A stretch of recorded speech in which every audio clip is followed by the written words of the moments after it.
नमस्कार, मी अविनाश जाधव, मनसे ठाणे पालघर जिल्हा अध्यक्ष. मी आज तुमच्यासमोर एक वेगळा विषय घेऊन आलो आणि विषय आहे फ्रॉडचा. काल अधिवेशनामध्ये आपल्याला महाराष्ट्राच्या मुख्यमंत्र्यांनी फ्रॉड विषयी कशा प्रकारे फ्रॉड होतो, त्याच्या बाबतीत काय हेल्पलाईन सुरू केलेल्या आहेत या बाबतीमध्ये एक अधिवेशनामध्ये भाषण केलं. परंतु आपल्या जवळ ठाण्याच्या जवळ असलेल्या डोंबिवलीमध्ये राहणारी ही निधी तिवारी, ही निधीचं वय 19 वर्ष, ही एमएससीच्या फर्स्ट इयरला आहे. आता गेल्या वर्षी तिचं गेल्या बिर्ला कॉलेजला. आणि या मुलीला हिच्या एका मैत्रिणीने फोन केला आणि तिला सांगितलं की मला तुझ्या बँकेचं अकाउंट खोलायचं, तुझं डॉक्युमेंट्स दे. ती मुलगी बँकेत अकाउंट खोलायचं काम करायचं. तिने सांगितलं मला 1000 रुपये मिळतील. हे सगळं केलं तर तिने तिचे डॉक्युमेंट दिले. पुढे झालं असं की तिच्या नावावर एक नव्हे तर 2-3 अकाउंट वेगवेगळ्या बँकेमध्ये खोलले गेले. आणि ते अकाउंट खोलल्याच्या नंतर या निधीच्या अकाउंटवर एका अकाउंटवर पैसे घेतले गेले 2,60,00,000 रुपये आणि दुसऱ्या अकाउंटला घेतले 10 लाख रुपये. आणि अजून काही अकाउंट खोलले असतील तर तिला माहित नाही. हे तिच्या समोर आले, ते ती आपल्या समोर आणते. बरं, अकाउंट खोलताना मोबाईल नंबर तिचा आहे का? तर तिचा नाही. दुसऱ्या तिराही कोणाचा तरी मोबाईल अकाउंट नंबर घेऊन तिच्या नावाने अकाउंट खोलले गेले. 2,60,00,000चं ट्रान्झॅक्शन तिच्या अकाउंटवर झालं. आणि हे पैसे कोणाकडनं घेतलेत? तर हे पैसे घेतलेले आहेत, मला वाटतं की महाराष्ट्र सोडून उर्वरित भागात उत्तराखंडातल्या विविध भागांमधनं लोकांना फसवणूक करून, विविध खोटे आमिष दाखवून, भूलथापा मारून, कोणीतरी जेलला आहे असं दाखवून या सगळ्यांकडनं 2,60,00,000 रुपये हिच्या अकाउंटला घेण्यात आले. आता ही अमाऊंट खूप मोठी असणार आहे. ती 2,60,70,00,000ची अमाऊंट ही हिच्या एकीच्या अकाउंटमध्ये आता आम्हाला दिसते. आणि मला वाटतं 2,60,00,000 रुपये घेतल्याच्या नंतर आता हा माणूस भेटला का, की हे अकाउंट कोणी खोलले होते, ऑपरेट कोणी केले होते?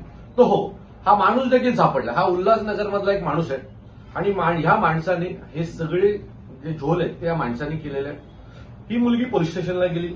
रितसर पोलिसांना याच्या बाबतीत तक्रार दिली की माझ्या अकाउंटला एवढ्या कोटीचे पैसे आलेले आहेत, माझी ती परिस्थिती नाहीये, हे अकाउंट कसे खोलले गेले हे मला माहित नाही. तिने सगळी तिच्याकडे जी माहिती होती ती डोंबिवलीच्या रामनगर पोलीस स्टेशनला डोंबिवलीच्या ही सगळी माहिती दिली.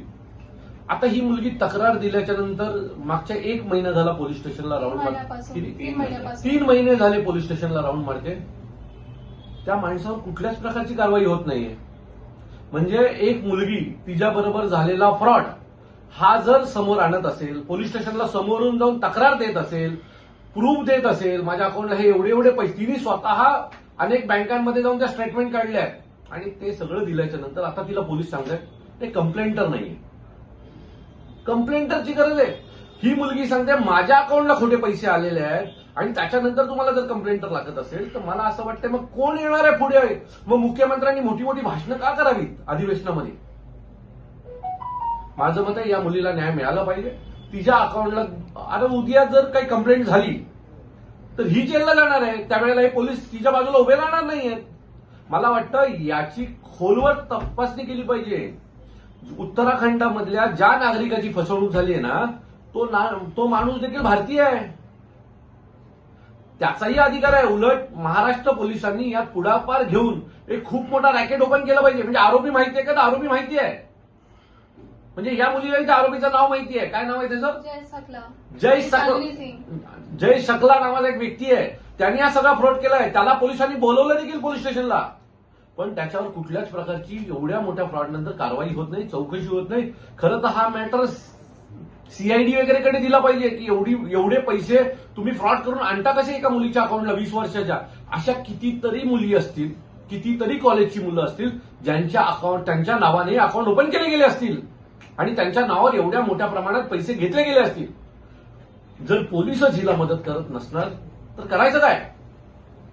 मला वाटतं महाराष्ट्राचं अधिवेशन सुरू आहे आणि अधिवेशनातला अतिशय महत्वाचा चर्चेचा विषय हा.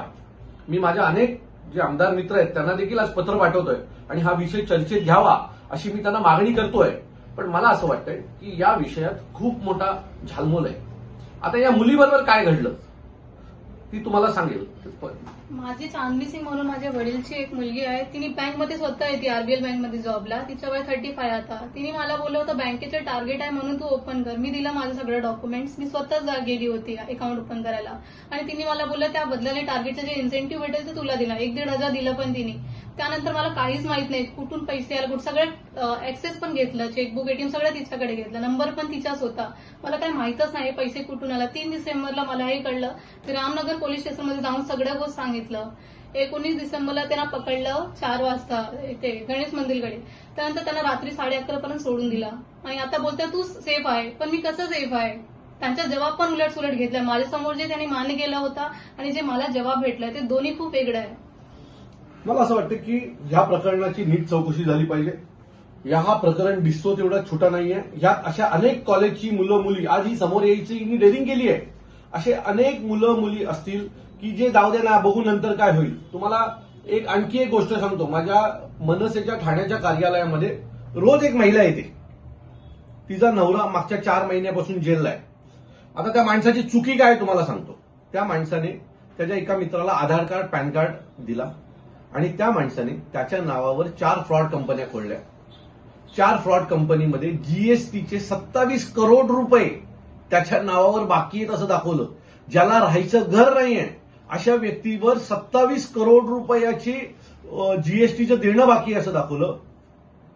ज्याने पैसे खाल्ले, ज्यांनी त्या अकाउंटला ट्रान्झॅक्शन केले ती सगळी लोक गायब आहेत. पण हा गरीब ज्याला स्वतःचं घर नाही, ज्याला 10,000 रुपये पगारावर त्याच ठिकाणी काम करायचं, तो माणूस आज जेलला 4 महिन्यापासून.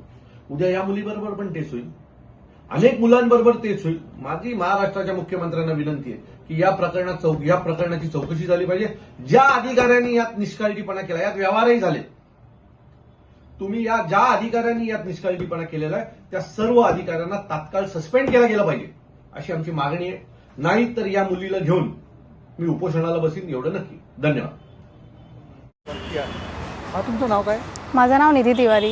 निधी, काय प्रकार घडला तुमच्यासोबत? माझे वडील आहे ना, त्यांची ओळखी म्हणजे माझे वडील आहे ना, त्यांचे मित्र जे आहे त्यांची मुलगी एक आरबीएल बँकमध्ये जॉबला आहे. ती सध्याही जॉबमध्ये आहे.